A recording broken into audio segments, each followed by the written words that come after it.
Welcome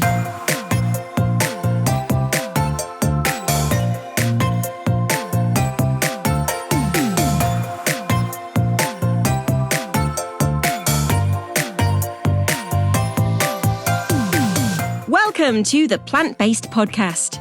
Did you know that plants are truly amazing? Not only can you grow them and eat them, you can also wear them, drink them, nourish your skin with them, and so much more. Let Ellen and Michael inspire you to love plants as much as they do, as they chat with the movers and shakers in this wonderful plant-based world. So, let's dig in. Introducing our sponsors, LAVA-LITE. LAVA-LITE Plus, the orange one. LAVA-LITE Plus is a natural grow media all-rounder. It's perfect for borders and great as a pot topper, both in the home and the garden. It offers thermal protection for cold winter nights, as well as holding up to 25% moisture. Look out for it online and in your local gardening stores. Hey guys, I'm here today at KoppertCress with Stijn Baan, and Kopper are a very innovative edibles company, and I can't wait to tell you all about this. They specialise in microgreens of every shape and size, all different flavours as well, so much more than your usual mustard and cress that we're all used to growing when we're kids in the UK. I'm really looking forward to learning more about the company's ethos and also revealing an exotic crop that they're actually working on to grow that successfully in a Dutch climate as well. So I want to find out loads more about the company, different flavours they're working on, and kind of how they bring those flavours to market as well, and which markets they work in. So welcome to the podcast, Stijn. Thank you. Yeah, happy to be on it. Thank you. I'm fresh from the boat today, so I feel a bit kind of like clunky, but maybe you seem a little bit more awake than me, so that's good news. That's good news, yeah. So tell us in a nutshell about the company KoppertCress and what you do in the company. Try and tell me in just one paragraph, and then we'll delve in a bit deeper afterwards. This is really hard for people to do, by the way. It's fine.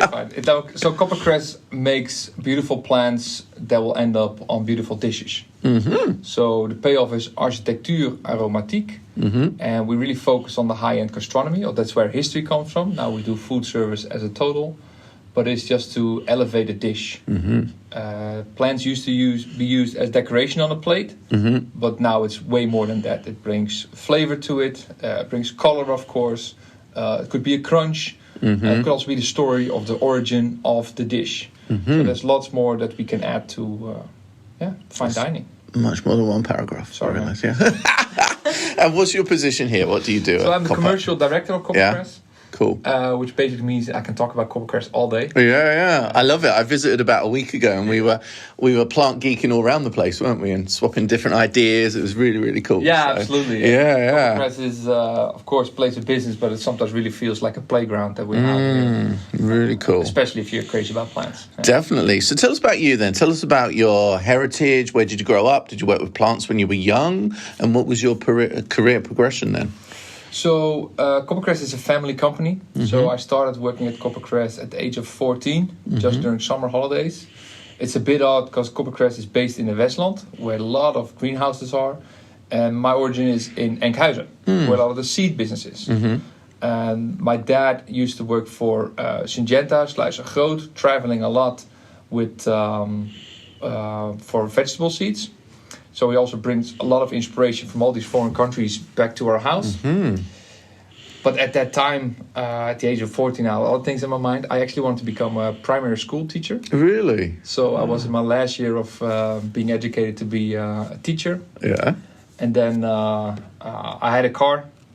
And with that car, I drove past Amsterdam to study. I went all the way to the Westland, which is an hour and a half drive. Yeah. For any listeners, that's basically where you arrive when you go from Harwich to Hoek van Holland. Yeah. I came that way today. This is kind of the real area for lots of greenhouse growing, isn't Absolutely. it? Absolutely. Yeah. Not even in Holland, but I think globally as well. Yeah. Okay. So at that time, I fell in love with the sewing of the products. Mm-hmm. The guys working there, to me, are really the tough guys, the cool guys. They still are.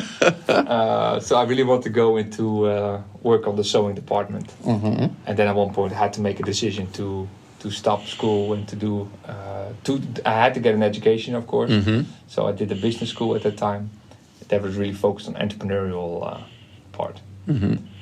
But you'd really seen KoppertCress and you knew this is somewhere that you wanted to work with, and you were inspired by what they were doing here. Because at that point, it wasn't lots of microgreens, was it? It was radish, is that right, in the early days? So that's before. Yeah? Right. So the company is built by Gerrit Koppert, who was good with radish, and he was really entrepreneurial guy who had many crazy ideas. And one of that idea was to grow the radish seeds, the daikon, into the system that we have today, which he developed. As a sprouting, like a mustard or a cress, but radish flavour. Yeah. Okay. Really as a microgreen, so to say. And at that time, my dad came into the company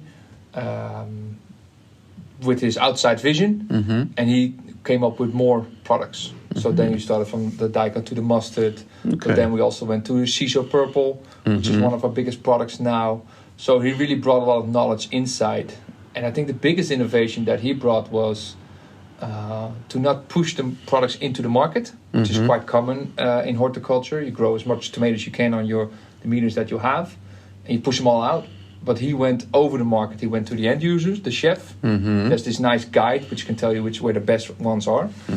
And he went to all these top restaurants and he got them excited. And if they are excited, they will ask their supplier. The supplier will ask the Dutch supplier. And that's how it kind of goes back into the chain. I think that's still the biggest innovation of KoppertCress. Really going to the really going to the end users. Yeah. Because you're not necessarily selling to the public, are you? No. Your products are not in the supermarkets. No. Sometimes I say, unfortunately, not. From a business point of view, I'm still happy that we're dealing with food service. It's a very grateful audience because they can put the right value on the products because they use our products, the chefs, they use the products to add value to their product, which for consumer is different. And retail, especially Dutch retail, is really focused on price and not that much on added value. Yeah, and probably some of the flavors you're developing are too unique for the end consumer as well, perhaps. I don't know, because it takes a lot for a niche new product to kind of become mainstream, doesn't it? Really? Yeah, absolutely. I think it was more common in the past to eat it as a consumer than it is today. Okay. But I do see a lot of changes where people want to focus more on not only just plants on the plate, but also on the micronutrient part of these crops. Okay. So the crops that you're growing here, how many different types of microgreens, for example, do you offer? I think we got about 30 to 35 different microgreens. Okay. So we do have the common ones you called, the mustard, the aphilia, like the pea shoots. But we also have some odd ones, some that will make your mouth tingle. Yeah, of course. And I had all of those experiences last week. Yeah. Super. And we're still looking for new products. But at one point, and I think that's really the vision of Rob, is always looking at new plants. So we were looking at this new cress, what could be the new microgreen. We use cress for the word microgreen. And meanwhile, he comes up with an edible flower or an edible leaf. So now we're looking all into the world of edible flowers, edible leaves, and then all of a sudden he comes with something which is grown in the dark. Yeah. A new product group that we're going to launch. You get a sneak peek. Yeah. Like a kind of blanched shoot, isn't it? Almost. That's what we might call that in the UK. So then all of a sudden a lot of things, new options arrive. And that's what I really... I can really enjoy that. The world of plant is so rich and so powerful. Oh, definitely. There's always something to learn as well. Yeah. And you're you're dispatching all over the world as well. Yeah. And how many microgreens, cress packs would you do, like in a year, for example? I think on a weekly basis, we supply more than 70,000 restaurants. Wow. Which are mainly in Europe. Some in Middle East, and then there's a big portion that we cannot find out where it goes to. Our traders are free to sell it to whoever they want. But I've seen our products in Hong Kong, in Bangkok. Oh, that's amazing. In the States even. Wow. So it's crazy to see your own products on the other side of the world. Because that's important to mention that when I was that young student, when I wanted to go into the company, we were 20 people. So there were 20 people working. So now we have 200. So the company has really been literally and figuratively growing like crazy. And the inventory has grown at the same time. And that's also a challenging thing because from a commercial point of view, you have to look at, okay, we cannot have 120 products, right? You have to have a healthy balance between how many products you want to offer. But then again, there's so many products that we just love and we adore that we just cannot say goodbye of. But you must do some very limited quantity lines, or absolutely, yeah, as well. Yeah, definitely. There's a few products that if we sell 50 boxes this week, I'm happy. But it doesn't add up to the scale of the other products. But that's who we want to be as an organization as well. We want to have this wide arrangement, portfolio, so to say, for all our end users. Before we delve into the product range a little bit more, tell us about kind of how they're grown. Let's paint a picture of how these cresses are grown, kind of how I've seen all the robots moving them all around. What is that whole process? And also, what is the turnaround time of growing these type of cress? So when we started, it was the daikon, the radish, which has a 5-day growing crop, which is brilliant. Yeah, nice and quick. You don't want to sow them on a Monday because you have to work in the weekends. And traditionally, we would sow them in trays. We use a paper pulp, a cellulose, to grow them on because they don't need any nutrition from soil because they're such young plants and the seeds are so vibrant that they don't need anything yet. We let them germinate. So we used to do it in the past. We stack them up in crates, put them in a germination room. Then we just put all the crates on the ground, wait a couple of days, and then we pick up the crates and put them in the cooler and take them out whenever we need. Now we do everything on benches, rolling benches, like you saw with the automation that they move to the greenhouse almost automatically. But the system is still the same. So we sow something, we put it under the cover, let it germinate, and as soon as they're tall enough, we give them the light, they'll open up. And so some of them are 5 days. Average, everything is about 14 days. And there's a few things that are a bit longer than that. Okay, nice. And let's talk about the range a little bit more, because we did a bit of a taste test, didn't we, in the kind of workshop kitchen area last week? Well, I tried to test your knowledge about plants, but you I think you nailed all of them. Did I? Yeah. No, even at seedling stage. Even at seedling stage, yeah. What I really loved was the taco. We had the oyster leaf with the ice plant inside and the salty fingers as well. That was really cool, because I think you should do more of the groups of like cresses to have that like flavor sensation. It's definitely my favorite. So for the listeners, it's a plant we call the oyster leaf, which has the flavor of oyster. And then we have some plants that are tolerant to salt. They can store it. And if you combine those two, you really get this vegetarian oyster experience. And it's by far my favorite. It's quite unique. And it's funny you can say we have to group them, we have to combine them. Yeah. But I always have to remember that when we talk to chefs, I'm not in a position to tell a chef what to do, how to use a product. I made that mistake many, many times. So you allow their creativity to drive it. And we do have people in the team who are chef. And they really think like chefs. So they're in a different position. As a diva, you mean? I feel like chefs are kind of a little bit diva-ish. Is that right? I think so. Yes, but no, absolutely. And we just now offended all the chefs. Because there's a good point to being that diva, or to have to translate. Well, they're pioneering to have an ego. Yeah. Because when you look at gastronomy nowadays, when you go out to eat, you're not just going for the restaurant, the atmosphere. You're going for the chef as well. So that's what people are paying for as well, to see the chef. Or people don't look on websites to go to menus anymore. People go to Instagram pages. True, very and not true. only from the restaurant, but also from the chef. So all of a sudden, the chef has a certain influence as well. They become their own brand. Do you think that changed since social media, or that was present before? It was present before. There was already some things changing. Last time I showed you our kitchen, which is the Molteni 4. It's like we always call it the Ferrari of all kitchens. And I thought it was because of the design, or it's quite a unique piece. But later I learned that this was one of the first brands that wanted to put a gas stove visually for their customers. Because in the old days, the kitchen was always in the back. You would not see the kitchen, you would not see the staff. So you would not see the chef either. You would go to this restaurant name. And that changed over time quite rapidly. Every kitchen that's being built now is an open kitchen. People want to see the chef. And I think that's important, because if you serve something, you have to stand behind what you serve. So that's why there's a lot of prestige when it comes to gastronomy. That's why there's a lot of people trying to preserve that prestige as well. Because everybody, I can call myself a chef, but I know chefs and I know chefs. Chefs are really a different breed.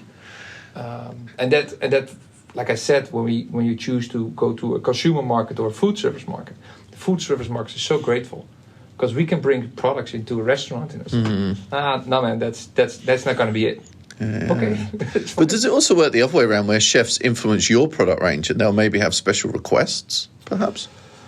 I think we did it in the past. We asked chefs, "What do you want?" And they said, "Well, we want this purple plant with bitterness." And it's and for us, it unfortunately it doesn't work that way. Yeah. Nature gives what nature gives. So when we have products, we look for validation when we go to chefs. And there's still a few chefs that I know that when I go to the restaurant and I don't bring anything new, they're kind of disappointed. So that's that urge for us to always have something new. And when we have a fair or we have that's for the chefs listening, there's always something underneath the counter that has not been introduced and not been published yet, or because we're always working on something. And that's the fun part. So some of the cresses that we've seen here, we've seen, I remember lemon balm, which I didn't realise you could do as a seedling in this way, which again is really nice for desserts. Absolutely. Agastache gives a nice kind of minty kind of flavour as well. But then there was one that tasted of beef. Yeah. Let's talk more about this one, because it's a plant you wouldn't even imagine, isn't it? It's a mahogany tree, isn't it? Yeah, and it's as a seedling. Yeah, crazy. And it's a crazy one because we get the seeds actually from the trees, which is way more complicated than having field production where you can just grow plants for seeds and harvest it. We call it the tahun cress, and that's such a mouthful flavor. It's either the most loved or the most hated. It's a very full flavour. Yeah. Anyone out there that kind of thinks cress doesn't really have a flavour, or different types of cress, this is really... I used it in a cheese sandwich, just with cheese, and it really gave a meaty flavour. It was amazing. Really, really incredible. Did I send you pictures the other day of the small plants we have? No. Oh, yes, you did. Yeah. Because I hadn't known that you could use this as a seedling. I knew it as a young plant and the leaves smell of beef and onion, they always call it. But then to taste it was just a whole nother level. It really was, So you sparked my enthusiasm as well. So that's why we're looking at... because you can grow it in different sizes. But you can make a bouillon just out of the leaf. That's how potent it is. That's cool. Whoa. And then a few others. Electric daisies. I hadn't thought about using those as a cress, as a microgreen as well. But they give that same effect. And because for anyone that doesn't know, the electric daisy, Spilanthes oleracea, has this kind of feeling in your mouth. It gives you almost like an electric shock. And it was used in Brazil originally to help soothe toothache in the old days. But this you can actually grow as a cress as well. Yeah. So we have it in two forms. People on this side know it as the citron button. It's like the yellow flower. Sometimes they think is that chamomile? And then they'll eat it and they'll know it's not chamomile. Then they lose control of their mouths. It's really strong because the saliva you get when you eat the flower like that is quite extreme. And it's funny because it's funny to use as a gimmick. But when chefs use it as a flavor or just the way it's supposed to be, then it's beautiful. So how would you use that flavour? Because it's really it's paralysing your mouth. But it also helps. So let's say you're having a big table, there's 20 people there. The chefs bring small appetizers, and people are still chatting and talking, and then they'll eat it, and the chef doesn't say anything. And then all of a sudden everybody's getting quiet, and they get the saliva going. Like, hold on, what's going on? That's the perfect way of a chef saying, "Okay, guys, shut up. You're in my house now." No way. So the chef serves it to shut people up. It could be. But it's. I like it as a shocker effect in introduction. Yeah, a punctuation. But what it actually does, it cleans the palate. So whatever you're tasting after that will be better received. So, for example, if you take the tahun cress, which has this really oniony smell and flavor, if you take the citron button, it will actually clean the palate, and you're better off tasting the next one. So there's people using it to when they do coffee tasting, to use it in between to clean the mouth palate. That's interesting. But interesting, the other thing, when I used to work a little bit with the plant breeding at Thompson & Morgan, when we were testing any fragrant plant, we would then sniff coffee in between to clear the nostrils. And And if it's great in cocktails as well. And also when you... so you can have it in the beginning or in the middle to clean, but if you end with it, it's also great. So let's say you're walking, you're getting your coat on, you had a nice dinner, and just before you leave, you get something, like could be even a chocolate with the citron button in it, and then you walk outside in the cold, and you get that fresh air. It also works. So. A few other cresses I just want to mention. You obviously had the typical mustard, broccoli, but also perilla, which is shiso. We call it shiso, Yeah, which is quite a popular Japanese plant, often used for the leaf, but you're using that as a cress. And what flavour is that giving? Because that's quite a different spicy, layered fragrance, isn't it? Yeah, it's definitely... I think for me it's closest to cumin. And there's a lot of cumin. There's also a bit perfumery in it. The red color, it's a vibrant color, that also really helps. But it's one of our most popular ones. And we actually sell the leaves as well. In the beginning we thought, this should go to the Japanese market because we don't know, the traders they are free to sell. So this goes to Japanese market, but they go up on all these different. Is it popular in the Dutch market? Because you guys use a lot of cumin, actually, probably more than we do in the UK. Because you've got one of my favourite cheeses has got the cumin seeds LAVA-LITE. Yeah, it's actually funny because we do tasting sessions with children as well. We got all these cool children, and the best translation of what shiso purple tastes like was. Yes, like cumin cheese without the cheese. Yeah. I think this was an 8-9-year-old or something. Like, wow, that's really smart. Because we as adults, we find it challenging if you taste something but you don't see what your reference point is for that flavor. Yeah, it's really difficult to. Because I think tasting something is not only using the taste skill, of course. So it's also fragrance and vision. Yeah.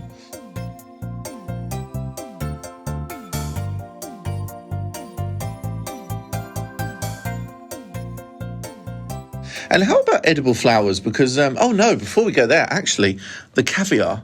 Oh, yeah. Let's talk about the caviar, because that blew my mind. And that was an underwater plant, maybe one I could even try and grow at home.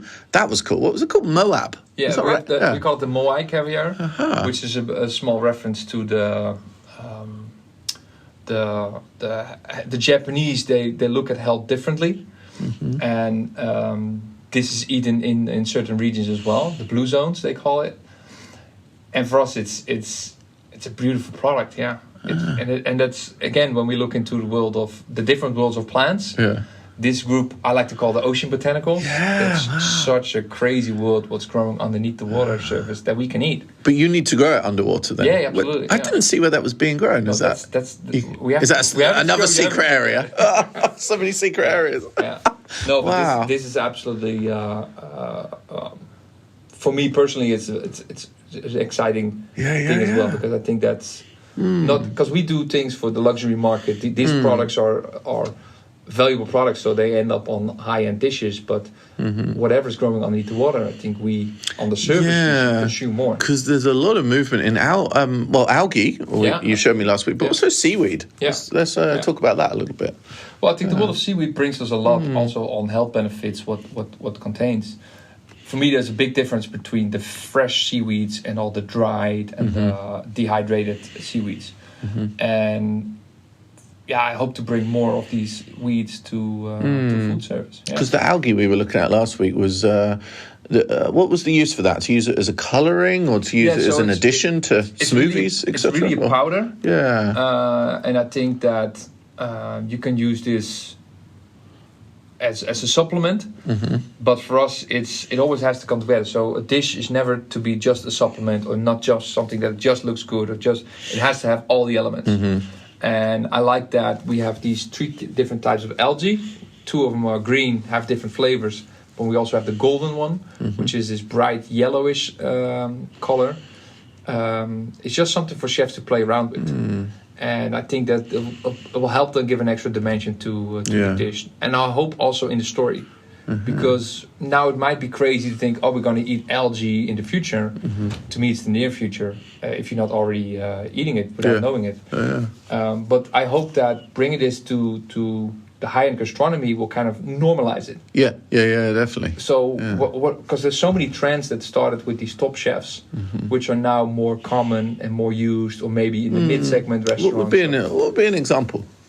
Well, I have the reference of arugula. When arugula came to Holland, it was new, it was unique. It was you're right. Yeah, we call it rocket in the UK. Yeah. And now you can buy it in big bags in grocery stores. And that was originally kind of coming through the chef level. Yeah, absolutely. Yeah. Wow. Yeah. And now it really is mainstream. Yeah. And I think that it takes a while, though, doesn't it? What sort of period is that? More than 10 years. Right? Arugula took longer, I guess. But I think there's a lot of pressure on the food that it's on efficiency. It's easier if we all just eat orange cabbages because they're the easiest to grow. But there's so many vibrant colors, as you know, which are more exciting, but difficult to grow. So I think that retail is filling in what they think that consumers want to eat. But if they've never seen the wide arrangement of tomatoes or carrots or whatever, then how do they know what they want? Yeah, totally. And it's a bit the same for us when you talk about what the chef wants. We don't know what the chef wants, but the chef doesn't know they want our next product. They don't know it because we don't know what it is. But if we have something and we show it, that's when they know, I want to have that. So it's I'm missing a lot of creativity to what we're consuming today. And there's changes, so you see now different types of carrots, to keep to that example. But the world of plants is so rich and so powerful that there's so many different things that we can offer. But you cannot have, I understand, you cannot have your retail store filled with 80 different types of tomatoes, and there's a limit to these things. But I don't think that retailers are the best to translate whatever the consumer wants. Absolutely. And edible flowers, because we're starting to see edible flowers reach supermarkets occasionally, maybe in Waitrose, kind of more high-end supermarkets, violas, which is kind of the most obvious of those. But obviously, you've got a lovely range of edible flowers that you sell through to the chefs. And we had a bit of a walk around last week, things like bean blossom, jasmine flowers. Let's talk about edible, begonias as well. Let's talk about edible flowers for a moment. Yeah, to me it's a beautiful thing. A lot of inspiration for us comes from Japan, and I learned this only later on in life, that when you put flowers on a dish, it's also a reflection on how fresh that dish is. Okay. So, for example, in Japan, you go 100 years back in time, you would eat. You would see fish, you would eat your raw fish, you would not know how long it's been on the counter for. But if you see a pansy flower on it, which is completely wilted, don't eat the fish. So there's more than just, it's nice, it looks nice. I think a lot of the edible flowers still, and I have these arguments also with internally here, it's like, they look nice, but to me they're too bitter. But not all of them, if you choose well. But I think in the arrangement of what's commonly known out there, and what is easy to grow, there's a lot of things where flavor profile is not unique. The jasmine, for example, it's like really a smell of that's something unique. Definitely, but not everything needs, like, you don't really get a flavour from parsley, but this is a garnish, Why are we so demanding with flowers, It's like we want to make them work harder because they're so unusual. No, but I think that a chef can get the edible flowers and also the edible flowers, which might have different not for us, not the interesting flavor profile, but it's for us, and that's, I don't know if it's more an ego thing, but if somebody else is doing it, then we're not interested in doing it ourselves. True. Because we want to have that shock value to chefs. So every time we bring something, it has to be that innovating thing instead of doing that product that somebody else is doing. But there's, with pansies, for example, I remember we sold them many years ago at Thompson Morgan, and there's some that have been selected for slightly better flavour, denser petals, which then give you more of a crunch as well. And I remember at the time looking into it, and it had vitamin A and vitamin C in there as well. So we always think that flowers are just silly and throwaway, but they could have edible, nutritional benefits as well. But also, if we're looking for more of a crunch, there are things that give that, such as the ice plant that we had last week. Also, I love Feijoa as well. The pineapple guava flowers. Feijoa Selluiana. Oh, if you don't do that, you need to. You need to talk about this, man. Okay. Honestly, it's like a New Zealand plant, and it has this lovely pink, frothy flower, and it's really got a crunch, and it tastes very sweet as well. All right. Feijoa, Feijoa. Yeah, Rose is in the background writing this down. Taken. Yeah, such a great note taker. Love that. So yeah, we need to look at that, dude. Yeah. But begonias. Because I walked into part of the nursery last week, and I'm like, am I in a houseplant nursery now? Yeah. Because you've got these big cane begonias, and you're selecting those for the flowers as well, aren't you? And they're giving what sort of flavour? So we call it the apple blossom, which really, when I let people taste and say, close your eyes and think about the Granny Smith. Yeah. That's that sour or that skin that you will get from that plant. Wow. Yeah. And also to about the edible flower range, that our challenge is that whatever we sell here has to make it all the way fresh to the south of Italy, for example. So shelf life, having products which are strong enough to travel and withstand the cooling, that's also an important part when we make the assortment. Yeah, so it's not, you've got to, obviously, it's not just about choosing the lovely plant, but thinking about all the other things in the background. Yeah. Just like when breeders grow new petunia plants, as the public, we often don't see the fact that it's growing more efficiently, it's earlier, it looks good on the bench, fits on the trolley, all of that kind of plant selection that is invisible to the naked eye. Well, we were looking at the oxalis as well. We have the purple leaves that we have. Yeah. They also give flowers. Yeah. But these flowers are so delicate that my heart would say I would love to sell these to chefs. But I know that when we bring them into the market, they won't hold up as long. Do you know what I saw the other day, though? Do you know a bulb company called Farmer Gracie?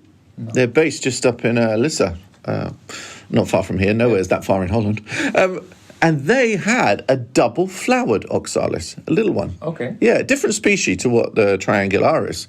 But that could be interesting because it looked really fancy. Yeah. I'll look that up for you afterwards. Don't put all your good ideas on a podcast. I can't help it. There was one more edible flower I wanted to talk about. What was it? Basil, a.k.a. basil. You've got 3-year-old plants in there, but you're not harvesting the foliage, you're harvesting the flowers. Yeah. Which I thought was really cool, actually. And I guess anyone at home could use basil in this different way and just use the flowers to get the taste. Yeah, absolutely. Rather than the foliage. So sometimes it's just about thinking differently as well. So really, really cool. But I just want to ask one other question before we move on to something a little bit secret that I hope you're going to talk about today, is how do you select and know that something is edible, and how can you be confident about that? Because you need a lot of points of reference to do that, don't you? No, we take that part very seriously. When our people here, as a joke, I said we test it on our guests. But we work, as many companies here in horticulture do, we work with a lab as well. So every product we bring into the market has been fully tested. And there's also some products which are even, the test says no, they're not dangerous in any way, but there's still then some articles in the world or some belief that these products might be dangerous to the health. Then we don't bring them into the market either. Even if we know it's not dangerous, we don't want to deal with the hassle or the callbacks or because our products go into all these different countries, so it's not just it should be working in Holland, it should work in all these European countries for inspection as well. Okay. Yeah. Now, one point on that, Cosmos. Yeah. Cosmos bipinnatus, the typical annual one. I did a lot of work on edible flowers when I was Thomson Morgan many years ago, so I think that's what gave me this quite wide knowledge. And I did lots and lots of research, found all this, and this. I never found a reference to Cosmos bipinnatus being edible, or enough that I was confident. But when I was in Germany one year at the Volmari trials, they served them on the salad. And we ate them, and they tasted of violets. Really, really nice. But I'd never seen any reference anywhere to those actually being edible. But we ate them. It was fine. So, but the flavour was very interesting. That's one that you should maybe look at as well. Yeah. And really with a good crunch as well, because that's what you need with an edible flower. Yeah. I tell you the edible flower I hate the most, Antirrhinums. I don't think they taste nice. The snapdragon. Yeah. We don't carry it. No. But they're one that is bitter. Yeah, we had a variety in the past. We don't have it anymore. Yeah. And it was different to many people, but me, when I ate it, I had also this feeling in the back of my throat. I think that's not going to be nice for... No. The first taste or the aftertaste. Yeah. So we've talked about your different types of cresses, the edible flowers, but you're also working on quite a tropical crop here. And I was very honoured to be taken there last week, almost blindfolded because it was a secret location. But tell us what that crop is, because you've really cracked growing this very amazing spice in Europe, haven't you? Yeah. Give us a little bit of info on that if you don't mind. So this started 10 years ago because the plant, as you know, is an orchid. But when it grows, it gives flowers. They only flower for 2 days, so we have to find the right spot to do the pollination manually. And then you have to wait another 100 days, and then you get what we call vanilla. So the Dutch vanilla bean has been a dream of my dad Rob for many years. Wow. I think from getting the cuttings to having the real plant took 3 years. And we worked together with a partnering company in this region who have a lot of knowledge about growing orchids. And they took up the challenge to grow together with us the Dutch vanilla. And that's been a trip. It's really impressive. Honestly, the bunches of, I guess you call them beans, the pods. Yeah, pods, yeah. It was like runner beans, like French beans. It was such an amazing crop. I was very impressed. So cool. But it's very labour intensive because it needs to be hand pollinated. Yes. And the guy there said there was one morning they needed to pollinate about 8,000 blooms. And so they had to get all the family involved because obviously they're only open for a few hours as well. So, it's really very labour intensive, very specialist. The learning curve. Yeah. You know something and then okay, next time we're going to do it differently. But these are the plants that hopefully you're going to look at for the next 10 years. So. Definitely. And where are they then sold? Because they're harvested in a couple of different ways as well. You're harvesting them green. So we have three varieties. One being the fresh bean. That's normally how they harvest it in countries like Madagascar. Then we have we call it the black one. That's the most, looks the same as what's in the market. But then, because we don't have to transport it, we can have it more humid. So it's more leathery, it's more soft, it has more of the flavors in it. And then you have the red one. And the red one is really trying to keep it on the plant as long as possible. The longer you keep it on the plant, the more nutrients it gets from the crop. So those are 3 varieties. When we started, we had no clue what would be the best. And I was really surprised about the green one. So because when I talk about chefs, I say I never tell a chef what to do, and I made that mistake with the vanilla. So the vanilla is like a do-it-yourself fermentation kit. And I had this vanilla bean on my desk, one of the first beans. And every day I would come by, I would see it kind of rot or ferment a little bit. Started from a black point at the top and then slowly going back. And every morning I came to my desk, I had this beautiful vanilla smell.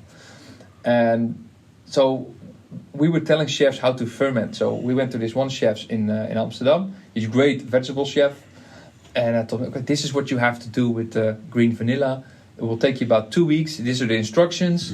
I'll get back to you later on. After a month or so. And then he came back a week after and said, I made ice cream out of it. I was like, green? You cannot make ice cream out of green vanilla.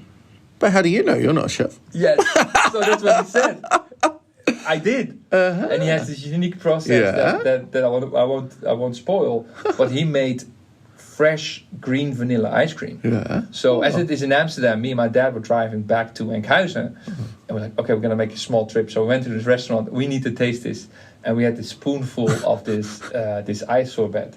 And then all the way back home, even half hour later, we're still in the car like, holy... We still had that flavor in the back of your mouth. So this was Polenius restaurant, great restaurant. That's cool. And that for me is that I said, we don't have to tell chefs anything. We just have to give them these products and they will figure it out. That's amazing. And that ice cream is really a beautiful dish out of it. Combined it with Shiso purple. It's gorgeous. So with the vanilla, this is just available to chefs and the trade. Is there any plans to offer that to the public, or? Yeah, so for the vanilla, we kind of made an exception of bringing it to the public as well. So we have a web shop where they can order it. And it's in a lovely presentation box that I think is echoing kind of boxes of the past as well, isn't it? They said. Yeah, this is in a tin can. Yeah, really nice. Because that was for me a bit of the scary part of it, because I like when it's vanilla from Holland. I think some people will like that idea.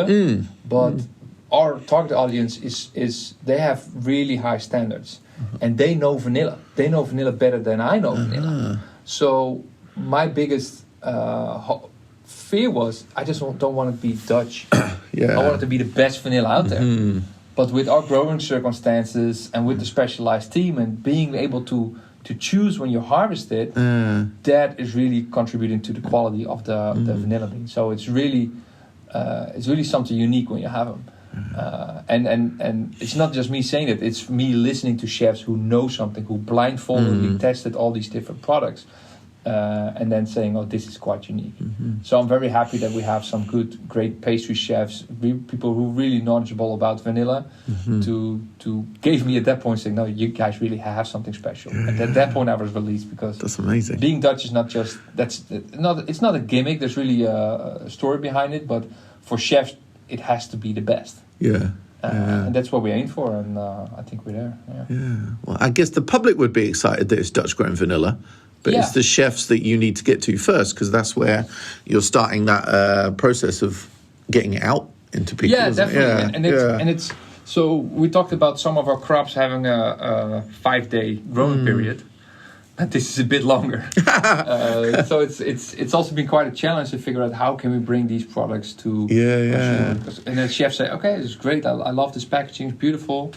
Now I want to buy it per kilo. I guess that was one of the first times you had such a long-term crop, I suppose, Absolutely, in your inventory. So what's next? Ginger? Turmeric? We've played around with those things. What's next? What is next? And what Hosta shoots. Hostas are edible. That would be cool. Yeah. No, I think in the shoot department now with the growing dark, we have so many products coming up now. So many new ideas. Yeah, could we talk about the other one? You said I could talk about it in 2 weeks. What was that? When we saw it last week. The tuber with the shoot and... I don't think we should talk about that. Keep you listening. Last week you said 2 weeks. This podcast goes out in another few weeks, so no. He's not going to bite. No, I don't think so. No, he's not. No. You can never convince a Dutchman of anything. No, but I think that as soon as we launch these products, the chefs will hear about it. Okay. Wow, this is brilliant. So great to chat to you about all of your different types of cress, the edible flowers, the vanilla crop, which is really exclusive to Europe as well. Where could people find out more about KoppertCress? I know that only the vanilla is available to the public, but if there's any chefs out there, where can they get involved? And you also have occasional kind of workshops and seminars here as well for chefs, don't you? So we call it Cresperience. This really came from the point that talking about our products over the phone or even in a podcast, it's really frustrating because I can talk about this plant that tastes like oyster. And sure, this guy is selling me something that... But we really need to bring it out to people. So we have this beautiful kitchen downstairs with even a more beautiful team that really will host people, chefs to come by. I think we do workshops almost every other day with people from food service. It's a big part, which is close. Also, it comes from DNA of KoppertCress that we want to tell the story. Like having these beautiful things is great, but to be able to share it with the rest of the world is even more fun as well. So that's really one of the points. We have a team which is basically every country in Europe we have representation. So if there's a chef that wants to know anything, hit us up with either Instagram, Facebook, websites, even email works or telephone. Fax we don't have anymore. But no, we have a full team that is willing to bring any chef that wants to work with the product to find it out. Excellent. And on our website, you can also find which points the products are being sold. But I would tell every chef, just go to your supplier and demand that you want to have KoppertCress products, because that's how you help us to bring these products into the world. Brilliant. Yeah. Thank you. Thank you so much for being on the podcast today. It's been really just always great to chat about plants, but so inspirational learning what you guys have built here in this amazing company. So thank you very much, Stijn. Thank you. Thanks for being here.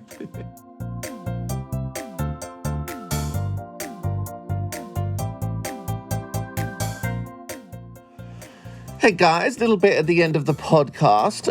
Just having a little gossip with myself, really. I've got my duvet out on my head and just doing my solo episode gossip. I hope you really enjoyed the episode. I went along to KoppertCress in Holland, where they're doing so much innovation, particularly with lovely edibles as well. It was a really, really cool visit.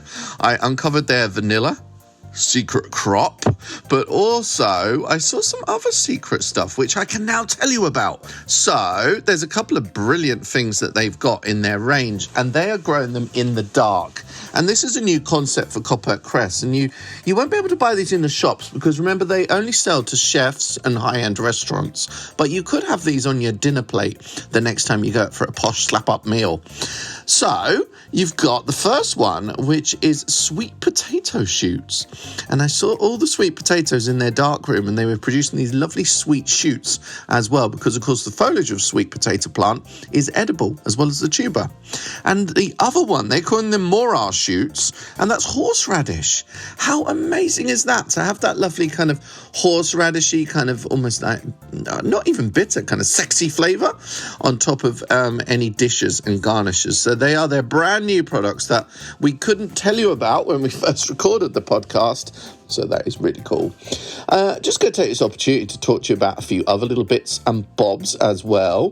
Quite a busy October coming up. I've got to put my big boy pants on October the 5th because I'm hosting the HTA conference. So first bit of grown-up work. Not ever, but it's just weird when you do things that are a bit more kind of adult. So I'm really, really looking forward to it anyway. What else? I'm developing my Substacks on my Bookiversary. I'll be launching the Grow This, Not That Substack. So can't say that too many times in a row. With loads and loads of great horticultural kind of insight, new plant news as well. And you'll be able to subscribe too for extra content. So yes, I did start the Instagram subscriptions, but I really wanted to concentrate in just one place. So I'll be developing a Substack on that too. What else? In Suffolk, my home county, I'll be coming up at the Spill Festival in the middle of the month. Also, Garden Com have got their virtual conference. I'll be popping up there as well. What else have I got booked in?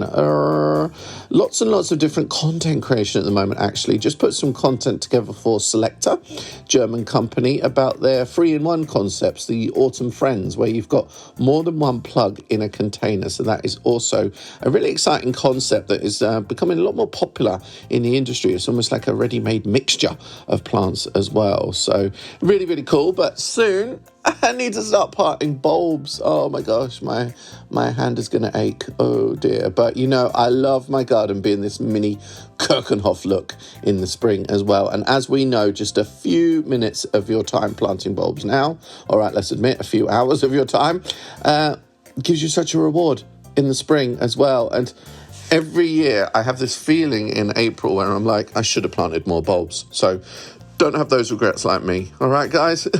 I hope you're having a really great time. We'd love your comments on the podcast.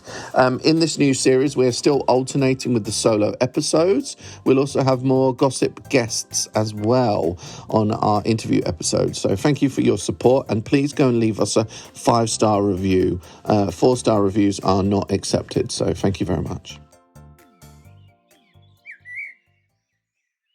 Introducing our sponsors, LAVA-LITE.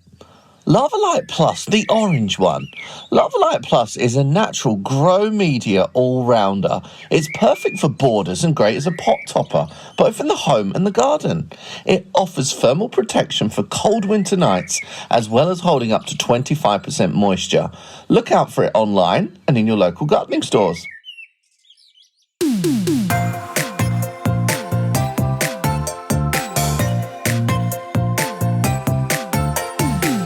The music for the Plant Based Podcast is part of the song Grow by Mikey James, and our editor is Gareth Patch of Semi Echo.